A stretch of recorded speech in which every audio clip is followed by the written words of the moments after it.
This segment of the news has been brought to you by Sun Oil Limited. Welcome back. Residents of Grand Bahama that own property would be happy to know that there seems to be growing interest in owning property on the island, with local and foreign buyers buying lots, condos, sight unseen, according to Island Living real estate agent Alex Thompson.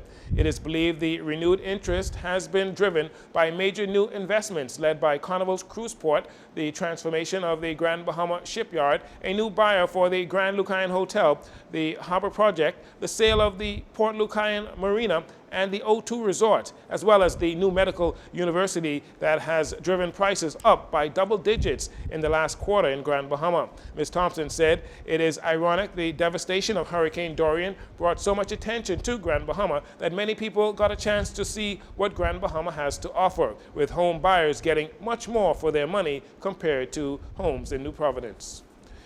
During the ongoing budget debate, the Minister of Youth, Sports and Culture, Mario Boleg, says he is overjoyed with the budget allocation for his ministry, which has seen a 25% increase over the previous budget, an increase of approximately $5.8 million. Mr. Boleg shared what the increase in funding will permit his ministry to accomplish. This, Madam Speaker, will allow my ministry to further educate, impact, and empower the lives of our young people. Bring economic boost to the impact of sports in paradise while preserving and cultivating the authenticity of Bahamian culture.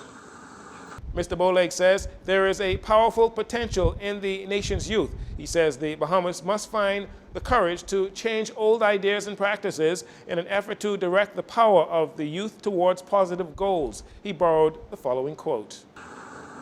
These words by American educator Mary McLeod Bethune, though spoken many years ago, rings true now more than ever. If we are courageous, and we are, we will harness the power that lies within each young person in our country to ensure the sustainability of our nations for generations yet unborn. The function of the Division of Youth in this nation is vital. It serves as a repository, the place where facilitation, creation, enhancement, and implementation takes place on a national scale, all in an effort to foster positive youth development. As it relates to the Division of Sports, Mr. Boleg announced that Class A sporting federations will see their annual grants return to $80,000 after dropping to as low as $20,000, and that the Class B sporting associations and organizations will see a 10% increase in their annual grant. He also announced major renovations for the Grand Bahama Sports Complex, the Kendall Isaacs Gymnasium, and $1.4 million set aside to assist elite and developing athletes. Mr. Boleg charged that the former administration did very little to invest in sports. The Bahamas to partner with Volcani International Partnerships, that's VIP, on efforts to launch the Cultivation Center. This much revealed on Monday at a press conference where Minister of Agriculture, Marine Resources, and Family Island Affairs, Clay Sweeting, was in attendance. The minister shared details regarding the partnership with VIP organization. Volcani, or VIP, a leading agricultural research organization, is an arsenal in the world's fight against food insecurity. As you may know, many countries around the world have benefited greatly from Volcani's vast expertise in innovative food production strategies. Experts from Volcani have successfully assisted Israel to become one of the world's leading agriculture centers. The Ministry of Agriculture, Marine Resources, and Family Island Affairs is pleased to partner with VIP experts to pinpoint challenges and solutions to accelerate our country's food systems up the chain.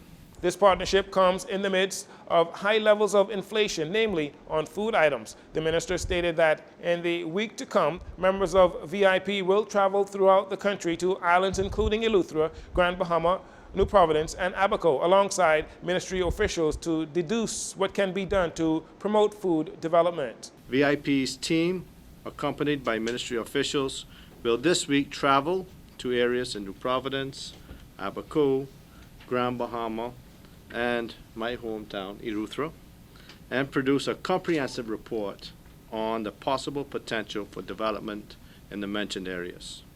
The report should give us an indication of best practices for heightened food development. We in the Bahamas are seeking to enrich our agricultural offerings and achieve the vital goal of food security. Speaking on matters regarding the construction of the center, the minister stated that it will be a rebrand hub for food production systems of the Bahamas and is expected to advance food production in the country. The cultivation center will facilitate the modernization of food production in our country. The centers will be comprised of food community kitchens and a fish and farm shop where farmers and fishers can secure supplies. It will also act as a connection between farmers, advancing technologies, and retailers and wholesalers.